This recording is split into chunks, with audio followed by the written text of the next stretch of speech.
అందరికీ నమస్కారం.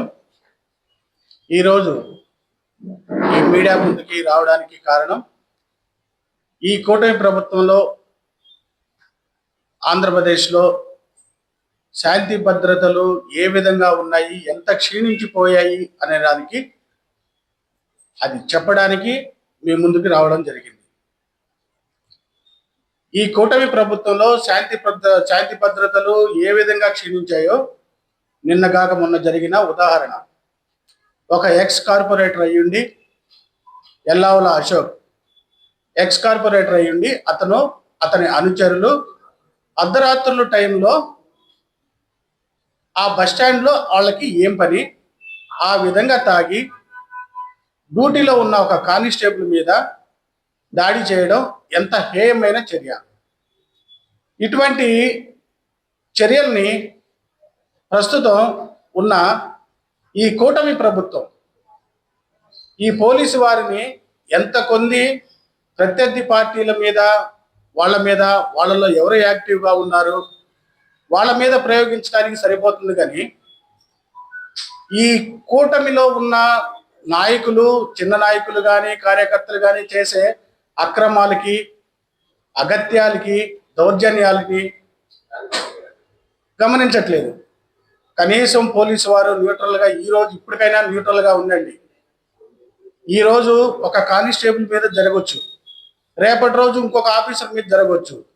ఇప్పుడైనా పోలీస్ డిపార్ట్మెంట్ వారు మేలుకొని శాంతి భద్రతల్ని ప్రభుత్వ చేతిలో కాకుండా డిపార్ట్మెంట్ పరిగణలోకి తీసుకొని న్యూట్రల్గా ఉండి అందరికీ న్యాయం జరిగేలా చూడమని కోరుచున్నాము.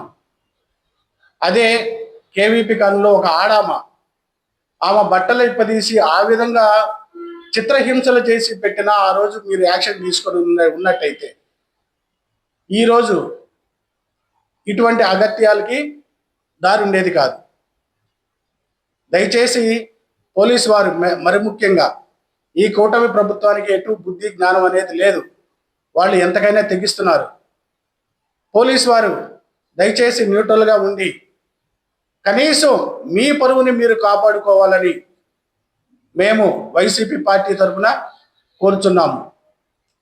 అదేవిధంగా అన్యాయంగా చేయని తప్పులకి వైసీపీ పార్టీ వాళ్ళని, ఫర్ ఎగ్జాంపుల్ మాజీ ఎమ్మెల్యే మొహమ్మద్ ముస్తఫా గారి విషయమే ఉదంతమే తీసుకోండి.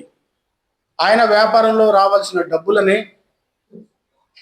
నాకు ఇప్పించండి ప్రభు అని చెప్పేసి తీసుకొచ్చి స్టేషన్కి అప్పచెబితే తిరిగి ఆయన మీదే కిడ్నాప్ కేసు, SC/ST యాక్టు, ఇటువంటి సెక్షన్లు పెట్టి ఆయన్ని తీసుకెళ్ళి, ఆయన కుమారుని తీసుకెళ్ళి, ఆయన స్టాఫ్ని తీసుకెళ్ళి కేసు పెట్టి లోపలేశారు.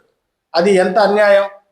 ఇదంతా కేవలం ఏంటంటే నూరి ఫాతిమా గారిని, ఆమె వాయిస్ని, ఆమె యాక్టివిటీని మీరు ఎదుర్కోలేక ఈ విధంగా పక్కదారి నుంచి ఫాదర్ సెంటిమెంటు, ఇంటి సెంటిమెంటు, వీటినన్నిటినీ ఆమెకు చూపించి ఆమెను భయపెట్టి ఆమెను తగ్గించాలని ప్రయత్నాలు చేస్తున్నారు. అవన్నీ జరిగే పనులు కాదు. కూటమి ప్రభుత్వం తెలుసుకోవాలి. మీరు ఈరోజు జరిగేదానికి, ఈరోజు మీరు చేసేదానికి ముందు ఇంతకి 100 రెట్లు అనుభవిస్తారు. కేసుల పరంగా, డిపార్ట్మెంట్ పరంగా. ఈరోజు ఏ పోలీసులు అయితే మీకు కాపలా ఉన్నారని మీరు అనుకుంటారో, రేపు అదే పోలీసులు మిమ్మల్ని కొడతారు.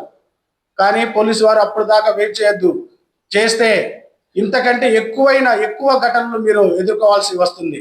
దయచేసి పోలీసు వారు న్యూట్రల్గా ఉండి మీరు శాంతి భద్రతల్ని కాపాడమని కోరుచున్నాము. నమస్కారం.